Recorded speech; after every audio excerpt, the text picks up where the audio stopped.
छत्रपति शिवाजी महाराज और अशोक सम्राट जैसा राजा था। मैं उस देश की नागरिक हूँ जहाँ हर 50 मील पर रंग रूप और पहनावा बदल जाता था। मैं उस देश की नागरिक हूँ जहाँ डाल डाल पर सोने की चिड़ियाओं को पाया जाता था। मैं उस देश की नागरिक हूँ जहाँ जिसे अपने भूगोल से भी पहले इस ब्रह्मांड का भूगोल समझ आया था।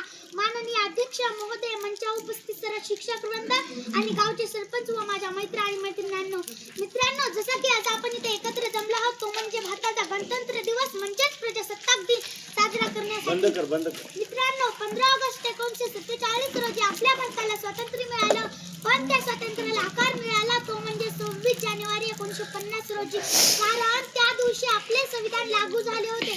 परंतु आज आपण हे विसरत चाललोय की आपण ज्या स्वातंत्र्य भारतात जगतोय त्याला स्वातंत्र्य करण्यासाठी आपल्या पूर्वजांनी कित्येक बलिदान दिले आहे। हसत हसत फाशीच्या दोरखंडाचं चुंबन घेतलं तेव्हाच पाहता आली 15 ऑगस्टची पहाट म्हणजेच आपल्या स्वातंत्र्याची पहाट। म्हणूनच मी एवढंच म्हणू इच्छिते, कितनी ही माँ ने खुद को अपने बेटे के वियोग में जलाया है, कितनी ही माँ ने खुद को अपने बेटे के वियोग में जलाया है, तब जाकर मेरे वतन मुस्कुराया, वतन मुस्कुराया है।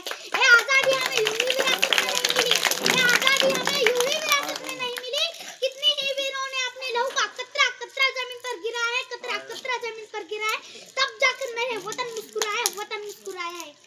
मला वाईट तरी या गोष्टीचं वाटतं, आजचा नौजवान कानाला हेडफोन बाईक जोरात चालवताना, या धरतीला तुडवताना तो विसरून जातो की या धरतीचा इंच इंच मिळवण्यासाठी आपल्या पूर्वजांनी कित्येक बलिदान दिले आहे। मला वाईट तर या गोष्टीचं वाटतं, आजचा नौजवान ज्याच्या खांद्यावर जबाबदार राष्ट्र निर्मितीची समाजातल्या अशा आकांक्षांना एकत्र बांधून ठेवण्याची, पण तो आज मला पबजी मध्ये डुबलेला आणि दारूमध्ये वाहताना दिसतोय। महोदय, अशा कठीण परिस्थितीमध्ये राष्ट्र निर्मिती करणं आज आपल्या सर्वांसाठी कठीण परिस्थिती झाली आहे। सैन्यामध्ये भरती होऊन वीर सैनिक होणं गरजेचं नाही, तर आझादीनंतर याचा अर्थ बदलतो। तर आज आपण देशभक्ती म्हणावं तर कशाला म्हणावं, बेमानीला साईडला ठेवून इमानदारीने केले प्रत्येक काम म्हणजे देशभक्ती। एका गरीब, एका म्हाताऱ्या माणसाला मदत केली जाईल ती म्हणजे देशभक्ती। मित्रांनो, आपल्या राष्ट्र निर्मितीचे स्वप्न तेव्हाच पूर्णत्वास जाईल जेव्हा देशात होणारी गरिबी, देशात होणारे अत्याचार, देशात होणारी बेरोजगारी आपण पूर्णपणे थांबून देऊ। आपलं राष्ट्र निर्मितीचं स्वप्न तेव्हाच पूर्णत्वास जाईल जेव्हा एका गरीब विद्यार्थ्याला त्याचं चांगलं शिक्षण मिळेल। एका गरीबाच्या झोपडीला जेव्हा आपण बदलून त्याचं पक्का घर बांधून देऊ तेव्हा आपल्या राष्ट्र निर्मितीचं स्वप्न पूर्णत्वास जाईल। मित्रांनो, आपण आपल्या देशभक्तीतून राष्ट्र निर्मितीसाठी खूप काही करू शकतो। का बरं आपण रक्तदान देऊन एका गरीबाला जीवनदान का देऊ शकत नाही? का बरं आपण एक झाड लावून पर्यावरणास समर्थ होऊ शकत नाही? का बरं आपण कचरा इकडे तिकडे न फेकता देशाच्या स्वच्छतेसाठी योगदान देऊ शकत नाही?